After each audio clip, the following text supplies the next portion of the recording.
In the Brahma Vaivarta Purana, it is said that one who observes fasting on Ekadashi day is freed from all kinds of reactions to sinful activities and advances in pious life. The basic principle is not just to fast, but to increase one's faith and love for Govinda, or Krishna.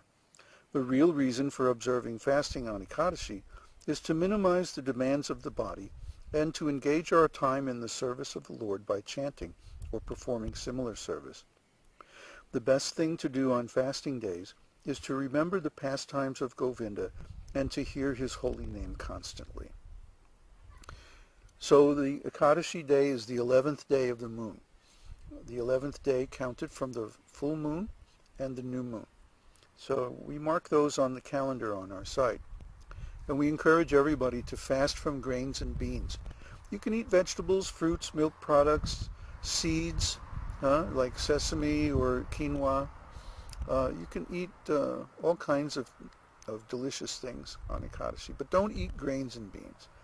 Of course, the best thing is if you can fast completely and just chant all day.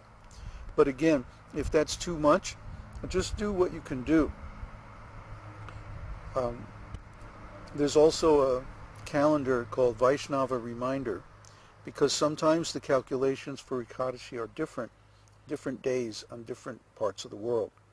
So if you really want to find out the best time to fast, get the Vaishnava Reminder. Offering respect to the banyan trees.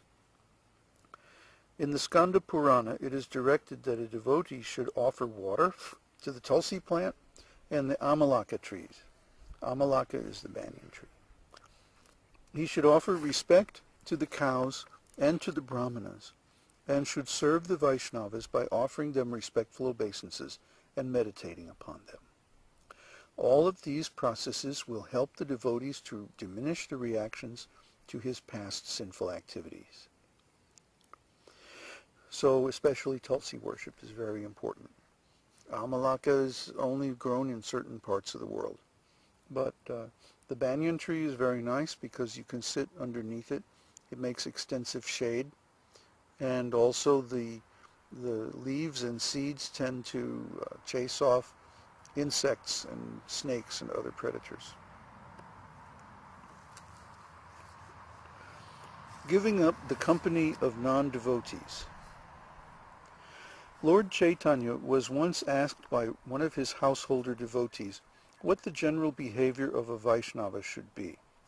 In this connection, Lord Chaitanya replied that a Vaishnava should always give up the company of non-devotees. Then he explained that there are two kinds of non-devotees. One class is against the supremacy of Krishna, and another class is too materialistic. In other words, those who are after material enjoyment and those who are against the supremacy of the Lord are called Avaishnava, and their company should strictly be avoided.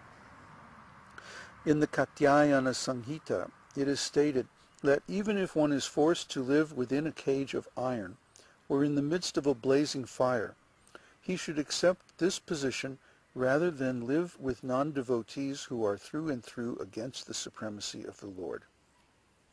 Similarly, in the Vishnu Rahasya, there is a statement to the effect that one should prefer to embrace a snake, a tiger, or an alligator, rather than associate with persons who are worshippers of various demigods and who are impelled by material desire. In the scriptures, it is instructed that one may worship a certain demigod if he is desirous of achieving some material gain. For example, one is advised to worship the sun god if he is desirous of getting rid of a diseased condition. For a beautiful wife, one may worship Uma, the wife of Lord Shiva, and for advanced education one may worship Saraswati. Similarly, there is a list in the Śrīmad-Bhāgavatam for worshippers of all demigods according to material desires. But all of these worshippers, although they appear to be very good devotees of the demigods, are still considered to be non-devotees. They cannot be accepted as devotees. The Mayavadis, impersonalists, say that one may worship any form of the Lord and that it doesn't matter because one reaches the same destination anyway. But it is clearly stated in Bhagavad-gītā that those who are worshippers of the demigods will ultimately reach only the planets of those demigods, while those who are devotees of the Lord himself will be promoted to the Lord's abode, the kingdom of God. So actually these persons who are worshippers of demigods have been condemned in the Gita. It is described that due to their lusty desires they have lost their intelligence and have therefore taken to worshipping different demigods. So in the Vishnu Rahasya, these demigod worshippers are forcefully condemned by the statement that it is better to live with the most dangerous animals than to associate with these persons. Now we see that many devotees, on the plea of maintaining themselves to earn money, they accept the association of all kinds of rascals. And they may even perform some non-devotional material activities on the plea of earning money. This is not very good, because actually we see that by engaging in pure devotional service, Krishna will send the money. Krishna will send a place to live. Krishna will send all kinds of facilities. Krishna is not a poor man. Krishna is the owner of everything. So that means we're simply an illusion by adopting some other process of maintaining our existence besides preaching Krishna consciousness. And this illusion should be overcome as quickly as possible. Okay, we may have certain goals, such as joining our community in Chile or something like that. So if you're already in a position where you're engaged in some material service, that's all right. But as soon as possible, one should renounce that position and take some position which is strictly dependent on Krishna. This is very important. I can't overstress how important this is, because by associating with materialistic persons, one gradually becomes like them, picks up so many bad qualities from them. I know I used to be engaged in business myself, and until I got past this phase of my existence, I couldn't make really profound advancement in devotional service. I was basically stuck in one position for many years, or one stage of devotional service for many years, until I renounced that connection with the business and the material life. So please take this instruction very seriously and do whatever is necessary to purify your existence as quickly as possible. Next is not accepting unfit disciples, constructing many temples, or reading many books. Another stricture is that a person may have many disciples, but he should not act in such a way that he will be obliged to any of them for some particular action or some favor. And one should also not be very enthusiastic about constructing new temples, nor should one be enthusiastic about reading various types of books, save and except the ones which lead to the advancement of devotional service.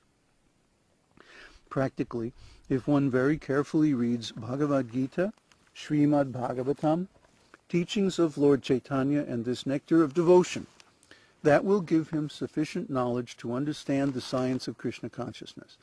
One need not take the trouble of reading other books.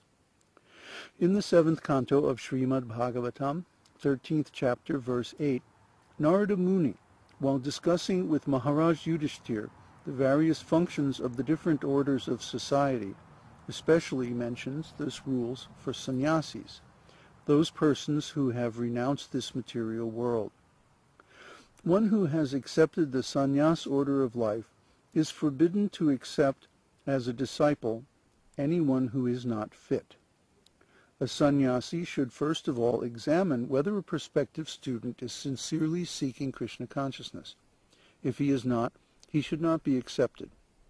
However, Lord Chaitanya's causeless mercy is such that he advised all bona fide spiritual masters to speak about Krishna consciousness everywhere. Therefore, in the line of Lord Chaitanya, even the sannyasis can speak about Krishna consciousness everywhere. And if someone is seriously inclined to become a disciple, the sannyasi always accepts him. The one point is that without increasing the number of disciples, there is no propagation of the cult of Krishna consciousness. Therefore, sometimes even at a risk, a sannyasi in the line of Chaitanya Mahaprabhu may accept even a person who is not thoroughly fit to become a disciple. Later on, by the mercy of such a bona fide spiritual master, the disciple is gradually elevated. However, if one increases the number of disciples simply for some prestige or false honor, he will surely fall down in the matter of executing Krishna consciousness.